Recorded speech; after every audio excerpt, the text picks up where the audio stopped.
Bien, il n'est un secret pour personne que depuis le discours de politique générale du Premier ministre, qui s'était pourtant engagé à construire son budget en tenant compte des positions de l'ensemble des groupes et évidemment du premier d'entre lui à l'Assemblée nationale, eh bien, le gouvernement n'a pas cru bon de respecter cet engagement et cette promesse. Très récemment, il y a une semaine, le gouvernement s'est tourné pour la première fois vers le Rassemblement national qui lui a répété les lignes rouges qui étaient les siennes. Ces lignes rouges ne sont pas des lignes rouges que nous sortons d'un chapeau pour nous faire plaisir.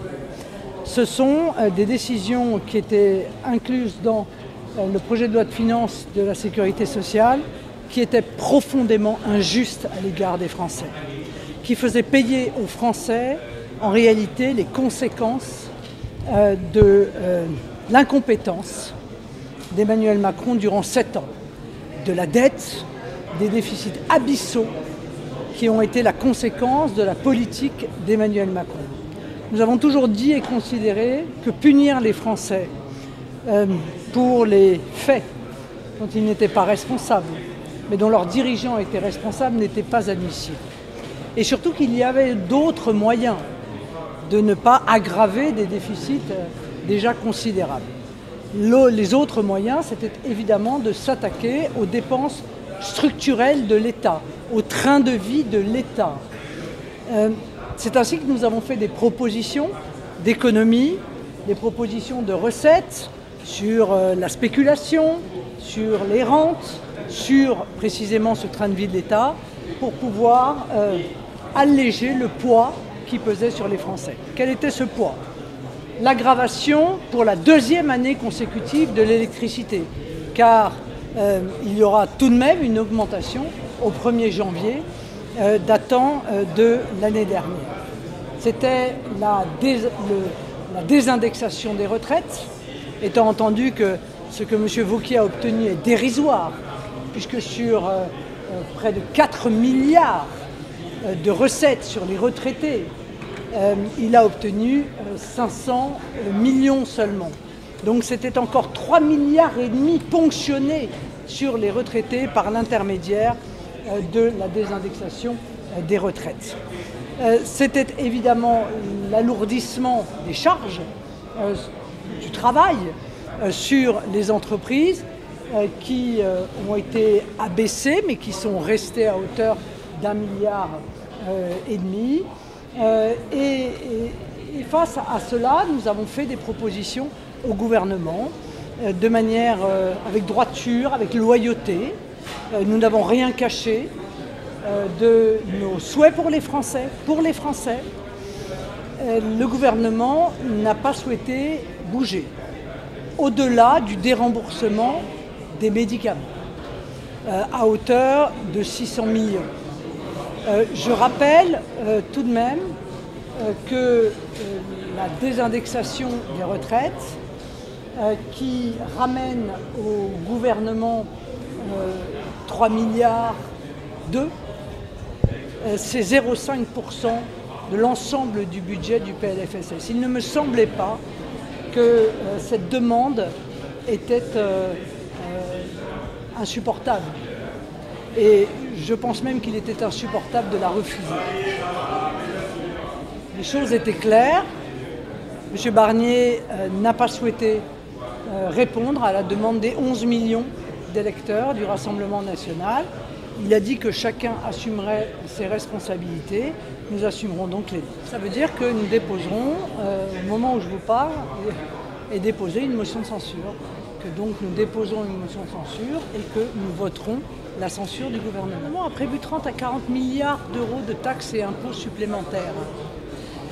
Nous avons été extrêmement raisonnables dans les demandes que nous lui avons transférées au nom des Français, avec le mandat que nous a donné les Français, le mandat de protection en quelque sorte qu'ils nous ont accordé. Nous remplissons ce mandat, les demandes que nous faisions étaient des demandes particulièrement raisonnables et malgré cela, le gouvernement n'a accédé en réalité qu'à une seule des demandes que nous faisions, je le rappelle, à hauteur de 600 millions d'euros. Ça peut paraître beaucoup évidemment pour ceux qui nous écoutent, mais au regard du budget de la santé, c'est dérisoire. On a toujours dit que ça n'est pas la motion de la gauche. Les motions de censure déposées sont des motions de censure du gouvernement. Il s'agit donc de censurer le gouvernement. D'où que viennent ces motions de censure, s'il y en a une ou plusieurs, nous voterons ces motions de censure et en premier lieu d'ailleurs la nôtre. Je demande aux Français de ne pas croire la communication gouvernementale qui a fait depuis 15 jours du catastrophisme pour essayer de se sauver la mise. La réalité, c'est que si le gouvernement est censuré, c'est par une loi spéciale le budget de l'année dernière qui s'appliquera.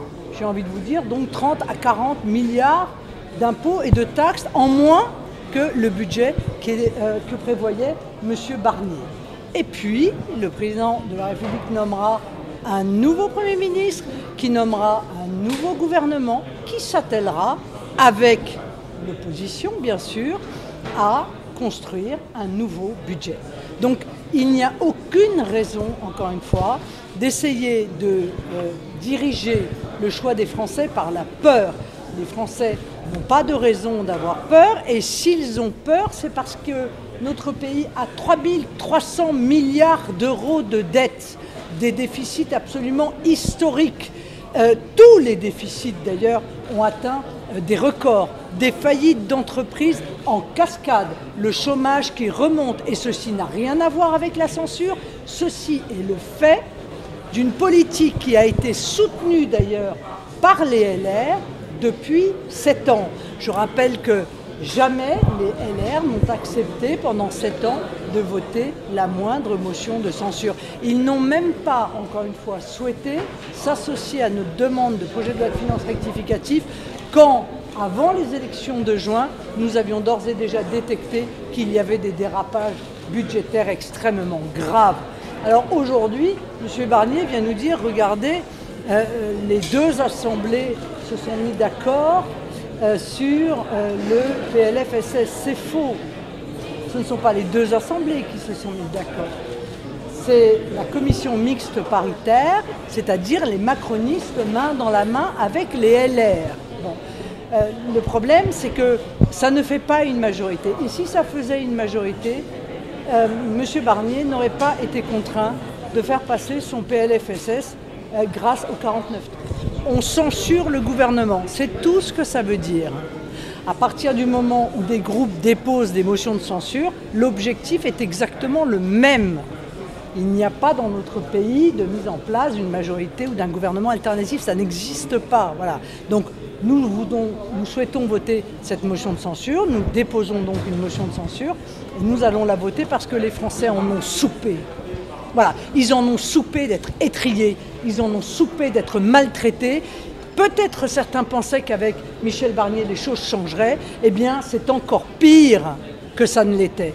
Nous ne pouvons pas laisser la situation en l'état et donc nous allons nous servir de la force que nous donne le mandat de nos 11 millions d'électeurs pour obtenir demain un budget qui les préserve, qui sauvegarde leur pouvoir d'achat, qui préserve nos entreprises et puis, encore une fois, qui s'attaque aussi au train de vie de l'État. Pas de penser à ma place.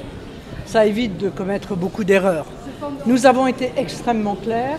Nous avons dit suppression de l'augmentation des taxes sur l'électricité, suppression du déremboursement envisagé des médicaments, suppression de la désindexation des retraites et suppression de l'alourdissement du coût du travail. Nous avons fait un pas. Nous avons accepté les 1,5 milliard d'alourdissement du coût du travail. Vous voyez, donc nous avons fait un pas. Nous sommes allés au bout de ce que nous pouvions en matière de négociation.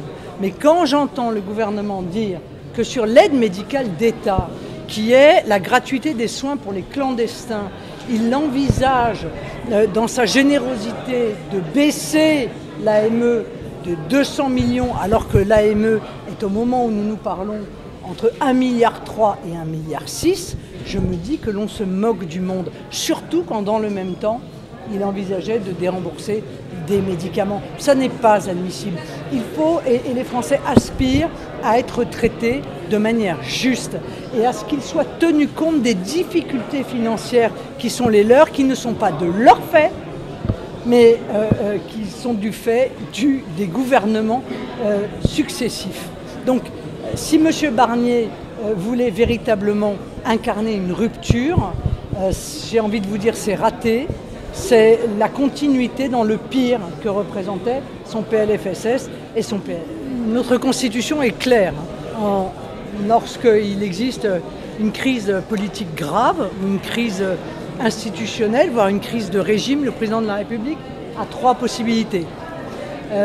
Le remaniement, on peut s'interroger sur l'utilité au moment où un gouvernement ne pourrait être que minoritaire.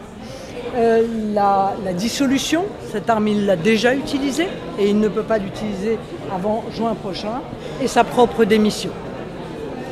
Ce sont les leviers que donne la Constitution, mais encore une fois, ceci relève de la décision et de la responsabilité du président de la République.